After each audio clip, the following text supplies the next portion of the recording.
দুর্নীতি বেনিয়ম অভিযোগের পর অভিযোগ। বিশ্বকাপ ফুটবলের আগে স্টেডিয়াম নির্মাণ নিয়ে আর্থিক কেলেঙ্কারির অভিযোগ ব্রাজিলে। নিশানায় ব্রাজিলিয়ার মেন গ্যারিঞ্চা স্টেডিয়াম। হাতে আর মাসখানেক সময় ব্রাজিলে ফুটবলে বিশ্বযুদ্ধের প্রস্তুতি চূড়ান্ত পর্যায়ে। তারই মধ্যে স্টেডিয়াম কেলেঙ্কারি নিয়ে দেশ জুড়ে সমালোচনার ঝড়। মেন গ্যারিঞ্চা স্টেডিয়াম তৈরির জন্য খরচ হচ্ছে বরাদ্দ অর্থের প্রায় 3 গুণ, $90 কোটি।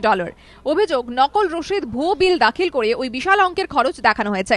288টি কংক্রিট স্তম্ভের আধারে ধরে রাখা অত্যাধুনিক সেলফ ক্লিনিং রুফ। ব্রাজিল বিশ্বকাপের সবচেয়ে দামি প্রকল্প, তাকে ঘিরে আর্থিক দুর্নীতির মেঘ। নিশানায় রাজনৈতিক দল ও নির্মাণকারী সংস্থা নাতাত। দেশ জুড়ে ক্ষোভের আগুন। যদিও এই অভিযোগ মানতে নারাজ দেশের ক্রীড়ামন্ত্রী। ব্রাজিলের ক্রীড়ামন্ত্রী আলডো রেবেলো জানিয়েছেন, সবকিছু আমরা খতিয়ে দেখছি, দুর্নীতির প্রশ্নই নেই, আর্থিক দুর্নীতির কোনো সম্ভাবনাই নেই। আর যদি তেমন কিছু ধরাও পড়ে তার বিরুদ্ধে যথোপযুক্ত ব্যবস্থা নেওয়া হবে।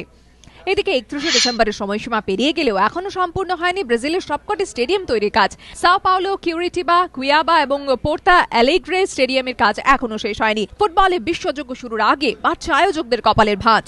এবিপি আনন্দ।